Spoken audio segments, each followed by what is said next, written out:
Mi nombre es Elisa Arana. Soy antropóloga y siempre creí que los monstruos eran solo una forma en que los pueblos antiguos procesaban sus miedos.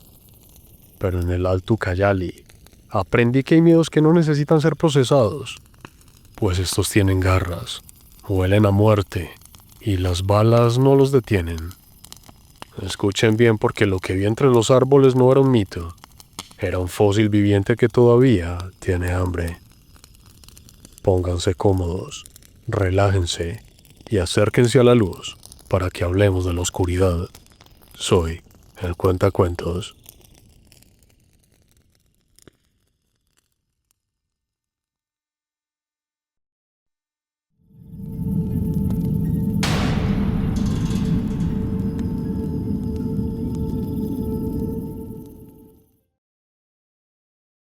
Mapinguari, el terror de la selva, escrito por el Cuentacuentos.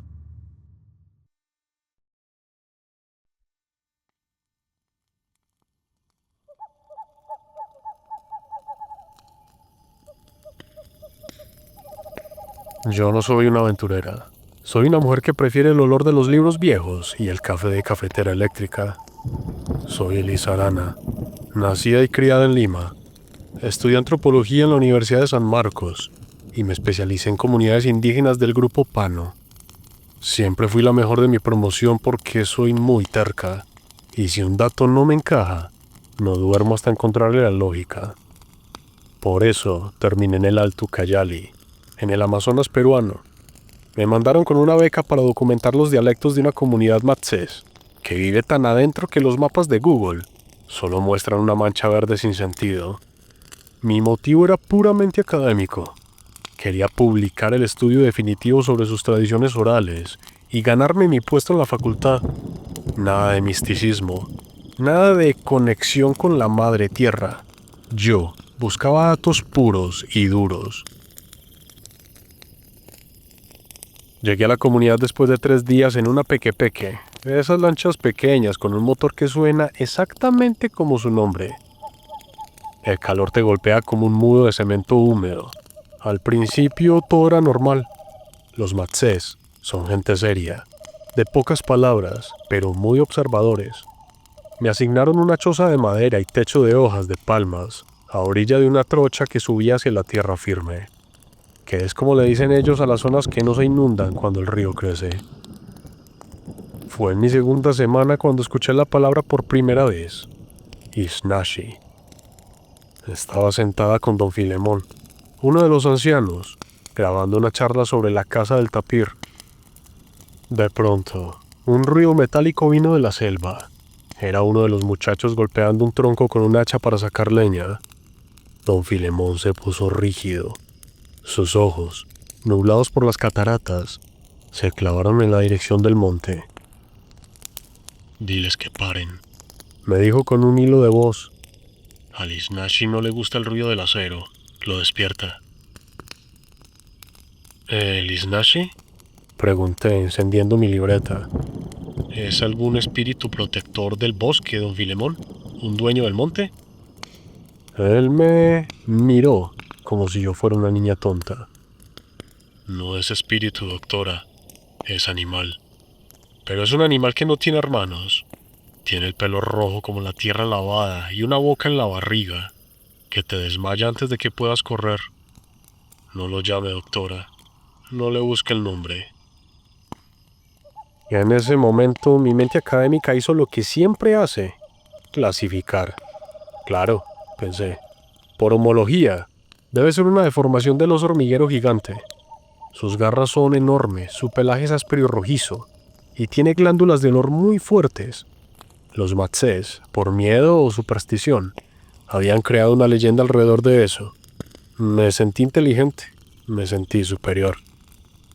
3 días después, la realidad me dio directamente en la cara, la primera cachetada. Yo estaba en mi choza tratando de organizar mis grabaciones cuando escuché un alboroto en la orilla del río. Eran los cazadores. Regresaban antes de tiempo y no traían carne, traían a Teco. Teco era el mejor cazador del grupo, un tipo fuerte, de esos que parecen hechos de puro nervio y madera.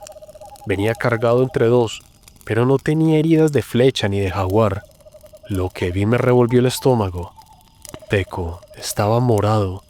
Su piel, usualmente canela, estaba hinchada y cubierta de unas ampollas amarillentas, como si le hubieran echado ácido de batería encima. Pero lo peor eran sus ojos. Estaban abiertos de par en par, vidriosos, y de su boca salía una espuma espesa que olía a 1000 demonios. El olor era insoportable. Era como carne podrida mezclada con azufre. Era un olor químico. En serio, el olor era asqueroso.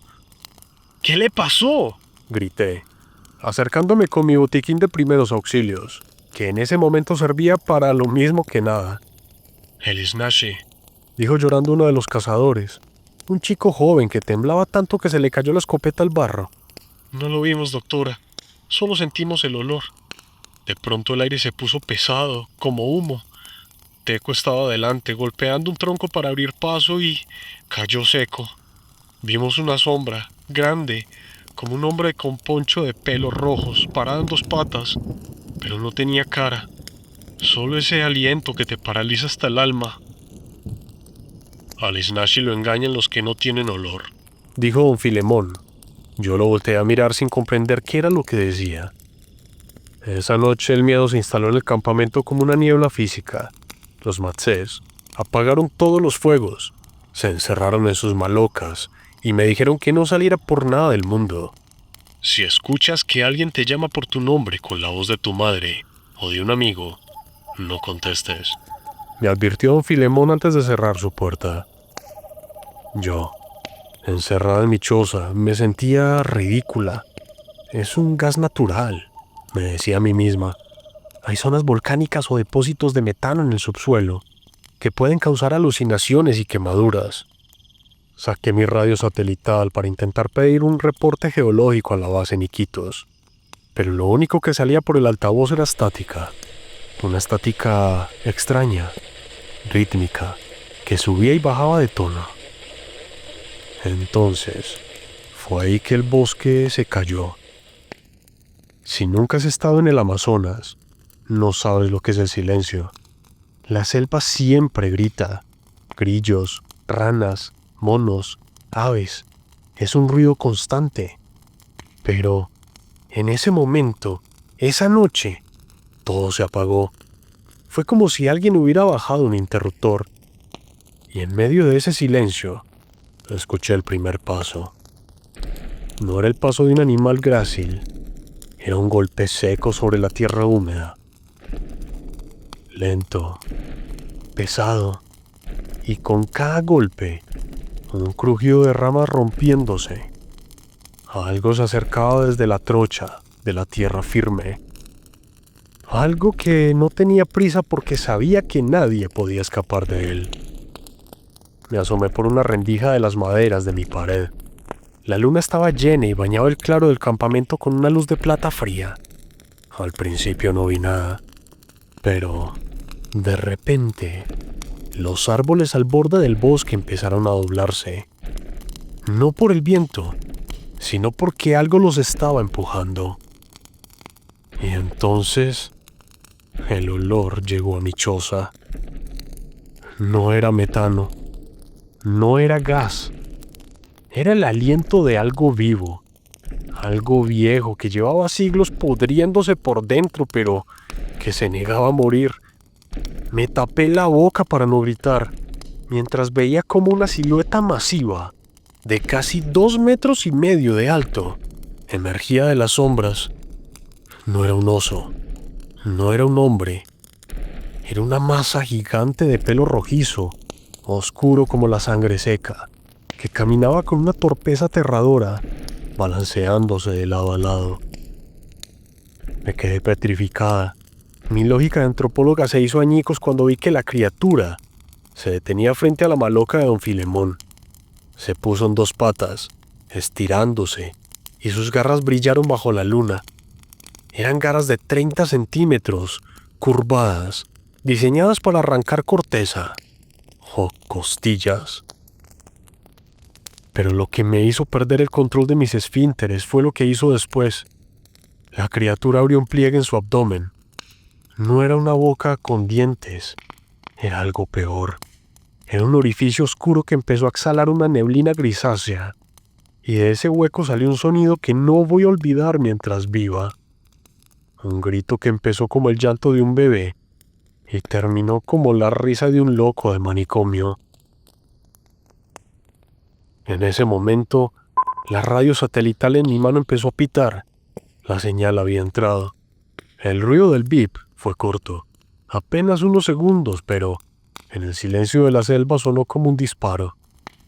La criatura giró su cabeza lentamente hacia mi choza.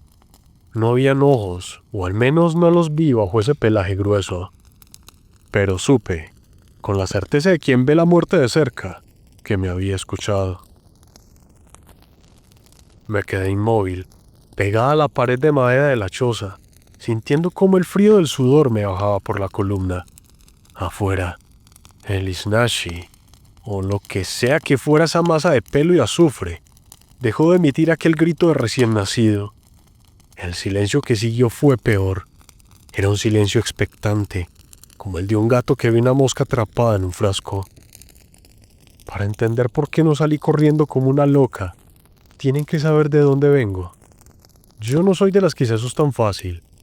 Crecí en un barrio de clase media en Lima, hija de un contador y una profesora. Mi vida siempre fue reglas, de causas y efectos. Cuando estudiaba en la San Marcos, mis compañeros me decían la forense, porque trataba las culturas que estudiaba como si fueran piezas de un motor. Para mí, este tal Isnashi, o Mapinguari, como lo conocí después, era una curiosidad sociológica, un error de percepción de gente que vive en un entorno hostil. Incluso en ese momento, con el olor a muerto metiéndose por mis narices, mi cerebro trataba de salvarme con la lógica. Es un perezoso terrestre gigante, me decía. Un milodón que sobrevivió al Pleistoceno. La glándula abdominal es una adaptación evolutiva para la defensa. No es magia, Elisa, es solo biología extrema. Pero la maldita biología no te mira con ese odio. La criatura empezó a caminar hacia mi choza. El suelo vibraba. Los matsés dicen que el Mapinguari no tiene articulaciones en las rodillas, que camina como un bloque de madera, y es verdad, sus movimientos son torpes, pero tienen fuerza hidráulica. Cuando llegó a mi puerta, no intentó abrirla, simplemente se recostó contra la pared. La madera crujió. Sentí el peso de esas casi 500 libras de músculo y hueso presionando los troncos. El olor ahora era insoportable. Es como si hubiera metido la cabeza en un tanque de desechos médicos. Mis ojos me empezaron a arder. El aire que soltaba por esa glándula no solo apestaba, era irritante. Un aerosol químico que te cerraba los bronquios. Entonces, la criatura empezó a rascar. Sus garras, largas como machetes, empezaron a pelar la madera de la choza. No buscaba entrar para comerse mi comida. Buscaba el ruido. Ese maldito bip de la radio la había enfurecido. ¡Fuera! Susurré, con la voz quebrada.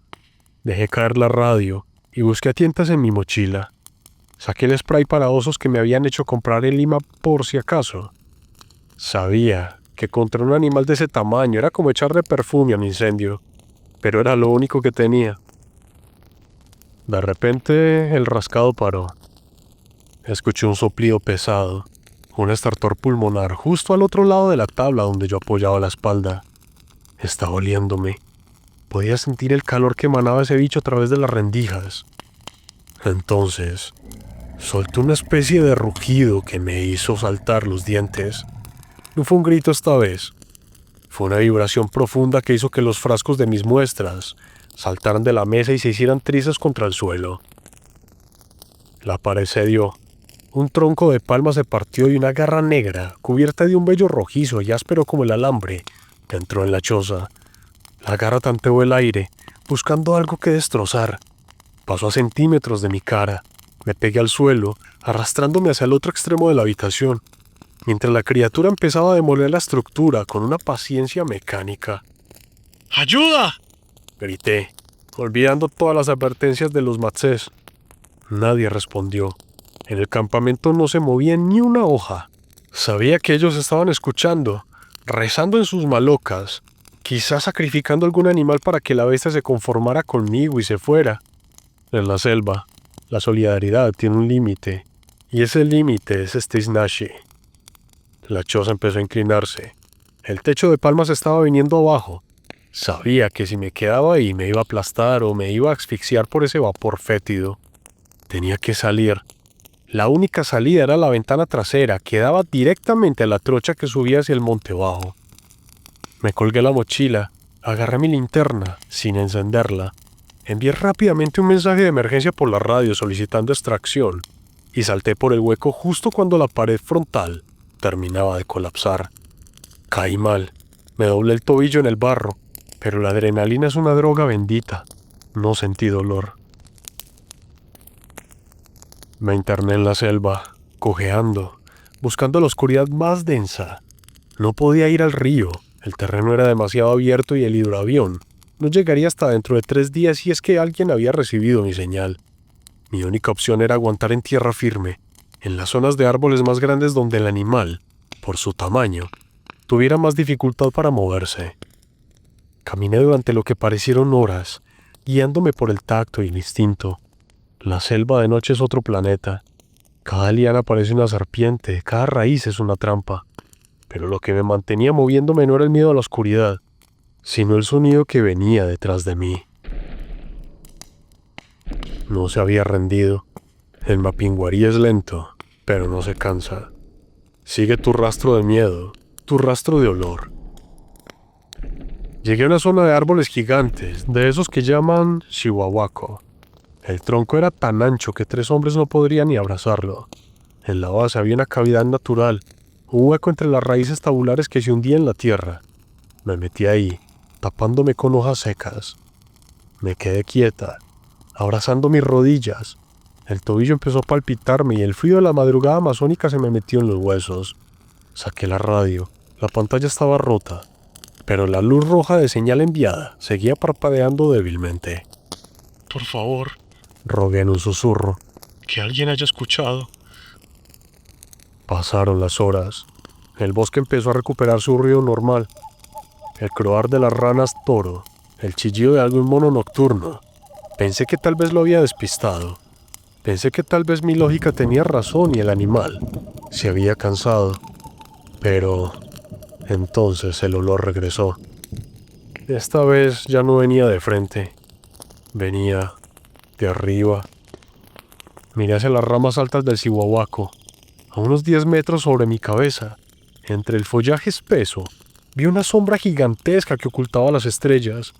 La criatura no era solo un tanque terrestre. Sus garras no eran solo para desgarrar madera, era también para trepar. El mapinguarí estaba bajando por el tronco, cabeza abajo, como un insecto gigante. Y esta vez no estaba gritando. Estaba emitiendo un ronroneo bajo, una frecuencia que hacía que mi cuerpo vibrara. Saqué el spray, me puse de pie como pude y apunté hacia arriba. ¡Maldito bicho!, grité, más por la desesperación que por valentía. Fue entonces cuando la radio de mi mochila empezó a emitir una voz humana, llena de estática, pero clara. Aquí, base Quitos. Doctor Arana, ¿me recibe? Hemos captado su baliza de emergencia. El hidroavión sale al amanecer. Mantenga su posición, repito, mantenga su posición. La voz del operador de radio, amplificada por el eco del hueco del árbol, fue como tocar una campana en un funeral. La criatura se detuvo en seco a solo 3 metros de mí. Se soltó del tronco y cayó pesadamente sobre el barro, levantando una nube de hojas muertas. Se puso en 2 patas. El pelaje rojizo estaba empapado por el rocío, dándole un aspecto de carne viva. Estaba tan cerca que podía ver los parásitos moviéndose entre sus pelos. La boca de su vientre se fue abriendo lentamente, revelando un tejido rosado y húmedo que palpitaba con cada respiración. No me atacó de inmediato. Inclinó la cabeza, como si estuviera tratando de entender qué era esa cosa que hablaba desde mi mochila. Y en ese segundo de duda, comprendí la verdad más aterradora de todas. No me cazaba porque tuviera hambre. Me cazaba porque yo era algo que no pertenecía a su mundo. Yo era el ruido, la mancha roja en una pared blanca. Y él era el sistema inmunológico de una selva que no nos quiere a muchos aquí. La criatura se encogió, tensando sus músculos bajo ese pelo color arcilla, y soltó un soplido que me bañó en una neblina caliente y fétida. Sentí que los pulmones se me cerraban. El efecto del gas de su glándula era como respirar cloro. Mis ojos lloraban y el mundo se me puso borroso. ¡No te acerques! Grité, apretando el gatillo del spray de pimienta. La nube naranja le dio de lleno en lo que debía ser su cara. El animal retrocedió, pero no porque le doliera, sino por la sorpresa. Sacudió la cabeza con una fuerza violenta, golpeando el tronco del cihuahuaco. El impacto fue tan fuerte que sentí vibrar la tierra bajo mis pies. Entonces, en lugar de huir, el mapinguarí se enfureció de verdad. No caminó, cargó. A pesar de su apariencia torpe y sus rodillas rígidas, se desplazó con una velocidad que mi cerebro no pudo procesar. Salté hacia un lado, sintiendo como una de sus garras me rozaba la mochila. Arrancó de cuajo la tele y la radio. La radio voló por los aires, chocó contra una raíz y quedó ahí, emitiendo voces metálicas y distorsionadas de la base en Iquitos. Enviando. Coordenadas. Mantenga. Me quedé desarmada, tirada en el barro, viendo cómo la bestia se ensañaba con la radio. La pisó con su pata, que tiene forma de mano invertida, y el sonido del plástico y los circuitos rompiéndose fue seguido por un silencio absoluto. El bicho se quedó quieto sobre los restos de mi único contacto con el mundo. Sentí que se me escapaba el alma. Estaba a kilómetros de cualquier asentamiento, con el tobillo roto, sin radio y con una especie de depredador prehistórico a 50 centímetros. Pensé en mis padres en Lima, en mi oficina llena de libros, y me pareció que todo eso pertenecía a otra vida, a una mujer que ya no iba a existir. Muévete, Lisa. Me dije. Si te quedas aquí vas a ser abono. Aproveché que la criatura estaba distraída blisqueando los restos de la mochila y me arrastré hacia la parte más densa del matorral. Cada centímetro era un martirio. El dolor del tobillo era una nota aguda que me nublaba el juicio. Pero entonces, recordé algo que don Filemón le había dicho al grupo de cazadores la primera noche. Al Snashi lo engañan los que no tienen olor. Me cubrí la cara, los brazos, la ropa, todo con el barro más negro y podrido que encontré en la base del árbol. Sí, tal cual como la película del soldado y el monstruo ese extraterrestre. Era un barro cargado de materia orgánica en descomposición, frío y espeso. Me sumergí en él, hasta parecer una sombra más. La criatura levantó la cabeza. Empezó a girar sobre su eje, buscando mi rastro, mi olor. Pasó tan cerca de donde yo estaba que pude ver las costras de sangre viejas en sus garras. Se detuvo. Su abdomen, esa boca falsa que en realidad era una glándula de marcado territorial, se abrió de par en par. Soltó una última bocanada de ese gas amarillo que se quedó flotando entre los troncos como una mortaja. Me aguanté la respiración hasta que sentí que el pecho me iba a explotar. El animal, confundido por el exceso de olores podridos del barro y la falta de ruido, soltó un lamento bajo, una nota de frustración que sonaba a madera vieja quebrándose, y empezó a alejarse hacia el corazón de la selva virgen. Me quedé allí, enterrado en el lodo, durante horas. No me moví ni cuando las hormigas empezaron a picarme, ni cuando sentí que algo frío, largo y húmedo se deslizaba sobre mis piernas. Solo cuando los primeros rayos de luz empezaron a filtrar el techo de la selva y escuché el motor de un avión de verdad, me permití llorar. El rescate fue un caos. El piloto del hidroavión y un par de policías ecológicos me encontraron cerca del cihuahuaco, medio muerta de hipotermia y shock. Cuando me subieron a la camilla, uno de los policías miró los restos de mi radio y las huellas masivas en el barro. No dijo nada, pero se hizo la señal de la cruz. Ay, doctora. Tuvo mucha suerte. Me dijo mientras despegábamos sobre el Ucayali. Regresé a Lima, pero nunca volví a ser la misma. Renuncié a mi puesto en la universidad. ¿Cómo iba a explicarle a un comité de doctores que la antropología no sirve para nada cuando te enfrentas a algo que existía antes que los libros? Mis colegas dicen que sufrí un episodio psicótico por la exposición a gases volcánicos y el estrés del aislamiento. Me dan palmaditas en el hombro y me recomiendan terapia. Hipócritas. Yo sé la verdad. A veces, en la madrugada, en la seguridad de mi departamento en Miraflores, el viento golpea la ventana y el olor regresa. Ese olor a azufre y carne vieja. Me despierto empapada de sudor, tocándome el abdomen, recordando el terror que viví en aquella selva.